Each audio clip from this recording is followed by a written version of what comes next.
The wind carried no mercy. It howled through the broken fences and hollowed cabins like a ghost too angry to rest.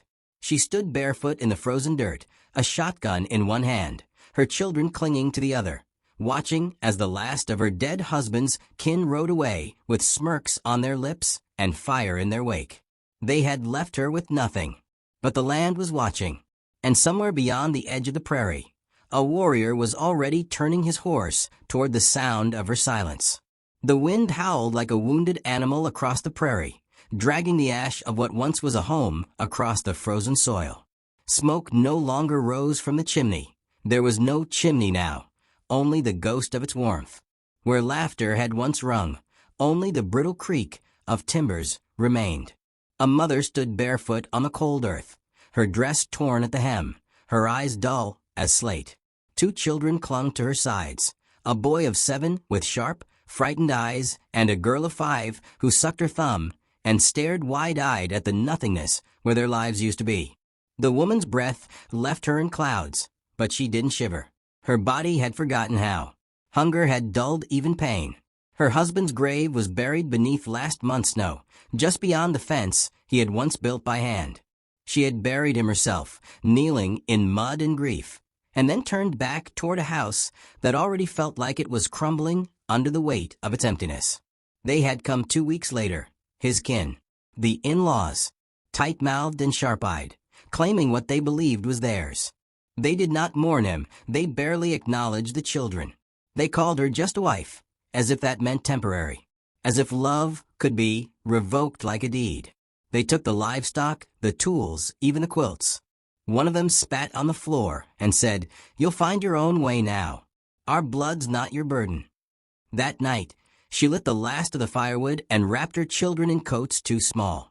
They had no food, no horse, no family, just the prairie, silent, endless, and merciless. The boy asked when their uncle would come back with the rest of the food. She didn't answer. The girl whispered, "Mama, I'm cold," and that broke her. She took an empty flour sack, tore it into strips, and wrapped their feet. She pressed their hands under her arms as she buttoned her own coat over them all. And when morning came, she stepped out into the storm and walked.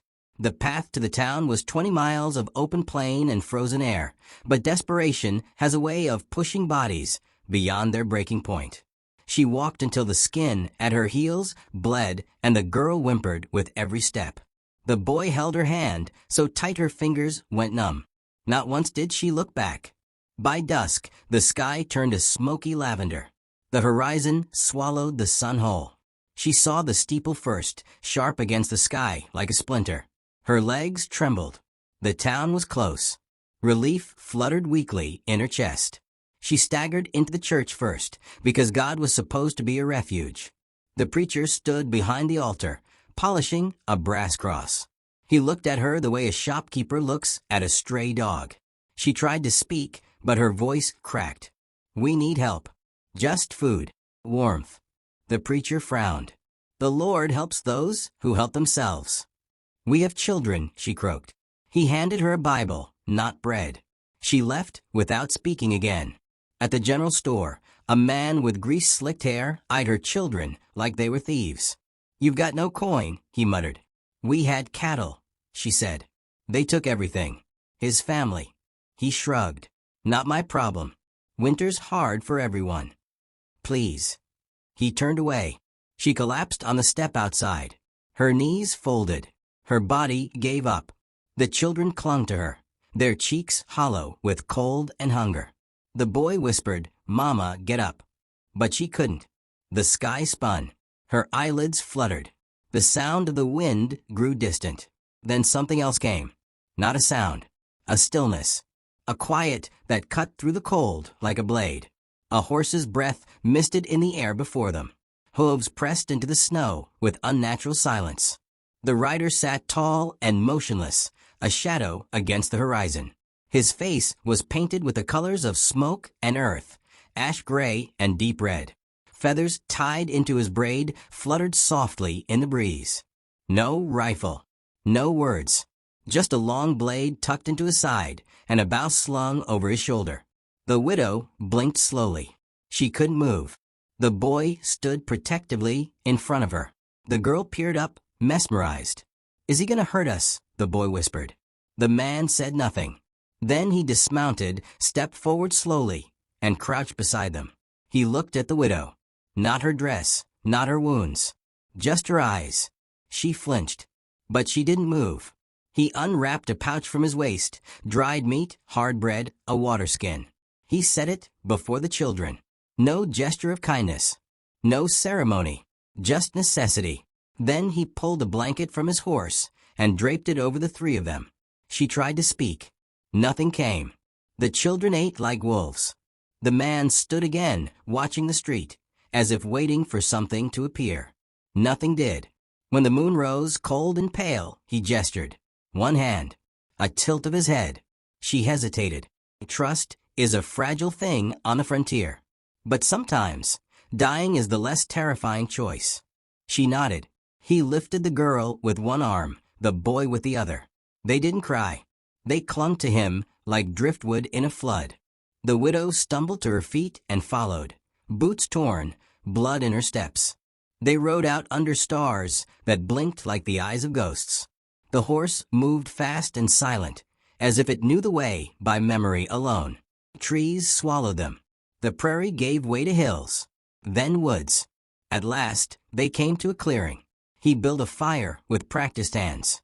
Sparks rose like spirits. The children curled into blankets, full and warm. The widow sat across the flames from him, arms wrapped around her knees. "You don't know us," she whispered. Still, he said nothing. She looked into the fire, and for the first time in weeks, her shoulders eased. The girl murmured in her sleep, "Is he an angel?" The widow didn't answer right away. She looked past the warrior into the shadows of the woods, where no man should have been waiting, but somehow, this one was. "No," she said finally. "He's something older." The fire cracked. The wind settled. And in the distance, the prairie held its breath. Dawn came slow and silent through the pines, dripping gold over the frost-hardened earth. She opened her eyes to the smell of smoke and cedar, to warmth she had not known in days. The fire had burned low to glowing coals. Her children were still asleep, curled against her like pups. She raised her head, half expecting the warrior to be standing over her, but he was gone. Only hoof prints in the earth and the lingering heat of his presence remained. She sat up, every bone aching, every joint stiff with the price of survival. The clearing was still, no birds, no rustle of movement, but it was not an empty silence. The kindling was stacked neatly nearby. A leather pouch of water lay beside her, half full. He had not abandoned them. He had simply moved with a quiet purpose of someone born to the wilderness. Her son stirred, rubbing his eyes with the back of his hand. He looked around, blinking at the forest, then at her. "Are we safe now?" he asked. She didn't know how to answer that. Safe wasn't a word she trusted anymore. The warrior returned by midday, leading a second horse burdened with supplies, jerky, herbs, pelts, a pot blackened by years of fire. He said nothing, just handed the boy a wooden cup filled with broth that smelled of rabbit and pine. The child drank in greedy gulps. The girl clapped her hands at the sight of a carved toy left by the warrior's hand. A horse whittled from bone-white wood, with tiny painted eyes. Still, he offered no name, no words at all. She watched him carefully. His movements were sharp but fluid, every gesture carved from discipline. He never reached too fast, never let his back face the woods, never sat too long without glancing at the treetops. There was a wariness to him, but not toward them, toward the world. She understood that now. He'd been watching it long, before she ever knew to be afraid. When night fell again, they shared the fire. He sat across from her, the flames making shadows crawl across his painted face. She felt her voice begin to rise before she could stop it. "Why are you helping us?" she asked softly. He looked at her, just looked. His eyes were like river stones, smooth, cold, and unmoved. Then a shrug. Barely that. The children had fallen asleep. Their soft breathing filled the pause between flames. "I used to think the world had rules," she said. "You work hard, marry right, keep quiet, and life gives you some small mercy. But it doesn't. It just takes." He didn't respond. But he didn't look away, either. The girl mumbled in her sleep, dreaming. She said a name, her father's, and turned over in the blanket. The warrior's gaze flickered. She watched him closely now. Something had moved behind his mask of silence. A memory, maybe. A wound. In the morning, he showed them how to follow his tracks. The boy mirrored his every step. The girl picked up pine cones and stacked them like treasures. The woman walked behind, still limping, her body slow to forgive, but her heart quicker to hope. He taught them, without words, pointing, showing, waiting. He wasn't gentle, but he wasn't cruel. When the boy fell, he let him stand on his own. When the girl cried from a scraped knee, he handed her a strip of leather to chew and kept walking. Days passed like smoke, shapeless, quiet, and real only in scent and feeling. The children began to laugh again. They played in the underbrush, threw sticks, made up games. She caught herself smiling once and felt guilty. Her husband's grave was still fresh.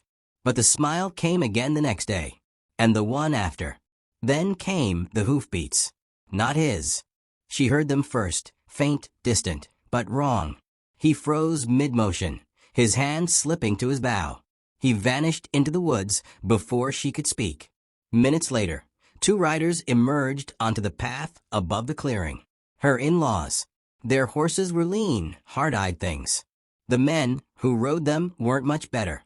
Well, one said, spitting into the dirt. Thought the snow might have swallowed you. She stepped in front of the children. Go back, she said. One laughed. To what? You've got nothing worth talking. Except maybe your new red friend. She didn't answer. Her fists clenched. The second man leaned forward in his saddle. You think we're just gonna let you disappear? What's ours is still ours. She ain't yours, a voice said from the trees. The warrior stepped out like he'd grown from the pines themselves. He carried no rifle, just a bow across his chest and a knife at his hip. The men shifted in their saddles. One cursed under his breath. The horses sensed the shift, danced nervously. Back off, redskin, one growled. Ain't your business. The warrior didn't flinch. He raised his hand. Flat. Silent. Warning. For a moment, nothing moved. Even the trees seemed to hold their breath. Then one of the men reached for his gun. The arrow hit the saddle horn, inches from his hand. They fled. The warrior didn't chase them. He turned, walked back into the trees, and didn't return until nightfall. The fire was already lit when he stepped into the clearing. She was waiting. You knew they'd come, she said. He nodded once. They'll come again. Another nod. I can't keep running. I can't keep hiding. He looked at her. The fire reflected in his eyes like twin coals. We won't, he said quietly. The word hit like thunder. His voice, low and edged with time, wasn't rough, but deep. Measured. Worn smooth by years of silence. It was the first word he'd spoken to her. The first and somehow enough. She didn't ask what he meant. She understood. They would leave. Soon. Before the snow came again. Before the past caught up. She looked at her children, curled safely in blankets, warm and breathing easy. Tomorrow they would ride. Into deeper woods. Into stranger lands. Into something new. But for tonight there was fire. And warmth. And the memory of a word spoken softly in the dark. They would not run forever. They would find a place to stand. The mountains swallowed sound. Pines grew tall and close here like sentinels.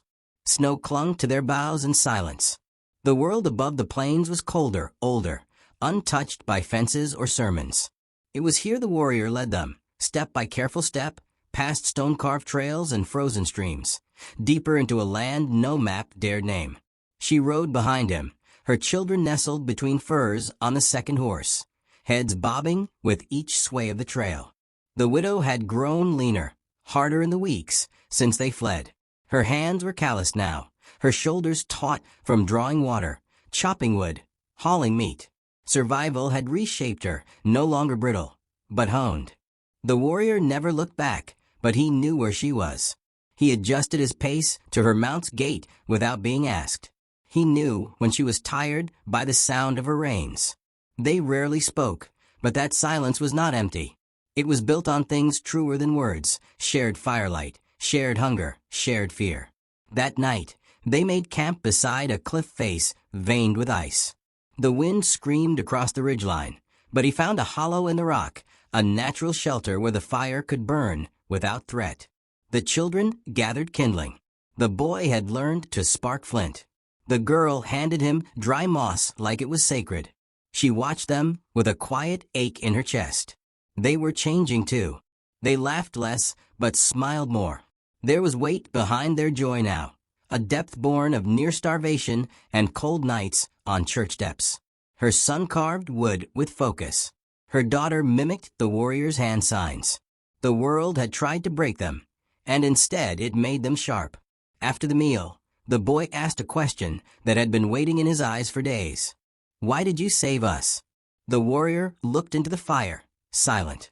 The widow placed a hand on her son's shoulder, but the warrior raised his eyes before she could hush the question. "Long ago," he said, voice low as thunder beyond the hills, "I had a wife. She died giving birth. The child did not live." He didn't elaborate. He didn't need to. The silence after the words said more than grief ever could. The boy nodded, small and solemn. "I'm sorry." The warrior gave a single nod. Not thanks. Not sorrow. Just acknowledgement. Later, as the flames dipped low and the children slept, the widow leaned closer across the fire. "You see them as your second chance," she said quietly. The warrior didn't speak. His gaze stayed fixed on the sparks rising into black sky. "You saved us," she continued. "But I wonder if you're trying to save yourself too." His jaw tightened. The muscles in his cheek flickered. Then, softly, redemption is a long trail. Sometimes it leads nowhere. She studied him. There were scars beneath the paint, faded but deep. Not just on the skin. In the way he didn't flinch at pain. In how he avoided mirrors, even still water. She saw a man who had once been feared, and feared himself more than anyone else ever could. In the morning, she found him at the cliff's edge, staring at the valley below. A hawk circled far in the distance, its cry swallowed by wind. She stepped beside him, arms wrapped tight in a wool blanket. "Where are we going?" she asked. "North. There's a village beyond the pass. A place not marked by white law or red war. And if your enemies find us?" He didn't answer. But she saw it just beneath his stillness, the tension coiled like a bowstring. The war that never left his bones. 3 days later, the trail narrowed through a canyon. She heard the horses before she saw the men. They came fast, riders with hard eyes and greed in their blood. Her in-laws and others like them. Word had spread. A widow alone. A bounty on the warrior. 2 children worth coin for spite. The warrior dropped from his saddle before the ambush fully formed. He grabbed the children, shoved them toward the rocks. "Hide." She didn't run. "You can't fight them all." "I don't have to." Gunfire cracked through the canyon like lightning. Dust exploded from a stone. The boy screamed. The girl froze, eyes wide, gripping her mother's skirt. The warrior moved like wind, made flesh, silent, sharp. He used the canyon walls to his advantage, firing arrows that vanished into skull and spine. But there were too many. A bullet grazed his leg. Another struck his bow. She grabbed the revolver from his saddle, her hands trembling, but sure. She had never fired one before. But pain is a great teacher. She took aim, missed, then aimed again. The second shot dropped a man off his horse. The third found bone. The warrior caught her eye once through the smoke. A brief glance. Respect. Not surprise. Together they fought. Not for vengeance. Not even for survival. For the children behind the rocks. For the right to keep going. When it was done, 5 men lay still. One crawled, moaning. The rest had fled. The warrior limped to her side, blood streaking his leg. She pressed a cloth against the wound, fingers shaking. "Why did they chase us so far?" she asked. "Because we refused to die easy." That night, they camped by a river that ran dark and deep. The warrior cleaned his wound in silence. The widow wrapped it tight with a strip of her own dress. The children didn't speak. Not because they were afraid, but because they had seen something sacred. Their mother fierce. Their guardian bleeding, but unbroken. It had changed them. Later, as the moon rose and the trees whispered, the warrior sat beside her. "I was wrong," he said. She looked at him. "You said I saw them as a second chance. You were wrong." She opened her mouth to argue, but he kept going. "They're not my second chance. They're yours. And you're strong enough to take it." She closed her eyes against the weight of that truth. Let it settle. Let it root. Tomorrow they would ride again. But tonight they slept near the river, alive. Not just breathing, but alive. The trail was gone. Snow had fallen heavy in the night, swallowing their tracks, softening the world into silence. Trees stood like ghosts beneath frost-laced canopies, and the wind whispered old names through their branches. Morning came slow, with gray light filtering through low clouds. No birds, no sound but breath and hoof. The warrior walked now, limping, guiding the horse where the children rode wrapped in furs. The widow rode beside them, her hands tight on the reins, her eyes scanning the trees. Every sound felt like a threat, every shape in the woods a shadow waiting to unfold into danger. They had almost made it. One more ridge. One more day. Beyond it lay the hidden village, spoken of only in whispers, where outcasts and war orphans and half-blood traitors lived between flags, beneath no law. The warrior had promised it was real, and she believed him. She had no one else to believe. But something stalked them now. She felt it like a change in pressure, like the air had gone thin. The warrior felt it too. His movements grew sharper, slower. His hand stayed close to the blade on his belt. By midday, they reached a clearing where an old watchtower had long since fallen. The stones lay broken beneath the snow, a monument to some forgotten battle. The warrior stopped, looked to the hills. They were not alone. From the ridge above, horses appeared. 5, 6, 8. Men in long coats, rifles across their backs. Her in-laws were among them. But the others were different, bounty riders. Hired steel, not chasing blood, but coin. The warrior didn't run. He helped the children from a horse, pulled a rifle from the saddle, checked the chamber. The widow stepped forward. "We can't fight all of them." "We don't need to," he said, voice flat. "Just long enough." She didn't ask what he meant, but she saw it in his stance. He was ready to die here. Not for vengeance. Not even for survival. For them. "No," she said sharply. "Not like this." He turned to her, paint worn from his face, hair loose, eyes dark with something between anger and peace. "There's no other way," he said. "There is," she replied. "You ride with them. Take the children. I'll draw them." His jaw clenched. "You would die. So would you." The boy tugged at her coat. "Mama, don't go." She knelt, pressing her forehead to his. "Listen to me. You ride. You keep your sister safe. You follow him." The warrior was already lifting the girl into the saddle. The widow pressed the boy up after her. Then the first shot cracked the air. The men had opened fire from the ridge, testing range. The warrior looked at her one last time. He reached into his coat and placed something in her hand. A leather necklace, simple, with 3 eagle feathers bound in sinew. "Give it to them," he said, "when they're ready." And then he ran. Not away, but toward the gunfire. He vanished into the trees like smoke on wind, moving fast, drawing the riders after him. The widow slapped the horse's flank. "Go." The beast reared, bolted north, children clinging to the saddle. She watched them disappear into the trees, her breath a plume of fire in the frozen air. Then she turned to the ridge and ran the other way. Gunfire echoed through the hills. She hid in the rocks, moving fast and low. She heard shouts, 2 men screaming orders, splitting up. One found her near the frozen creek. He wore her father-in-law's coat. The buttons were still torn where she had clawed at him once. He raised the rifle. "Thought you'd die quietly," he sneered. "But you're just like your mother. Stubborn. Filthy." She didn't flinch. "I buried my husband," she said. "I raised his children. I wore your name like a noose. And still I lived." He spat. raised the gun higher. But he never fired. The warrior came out of the woods like a shadow peeled from the trees, knife flashing. One move, clean, brutal, final. The man dropped, eyes wide, blood steaming in the snow. The widow didn't look away. The warrior knelt, breathing hard, blood down his arm. They're safe. She nodded. They're riding north. He staggered. She caught him. His weight was heavy, his skin burning with fever. We're close, she said. One more day. They walked through the snow, leaning on each other. The wind rose. Ice stung her cheeks. His blood dripped behind them in the trail they tried not to leave.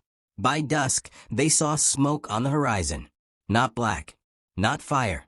Home fire. Smoke from chimneys. From warmth. From life. The village was real. Low huts built into hills. Children playing near the creek.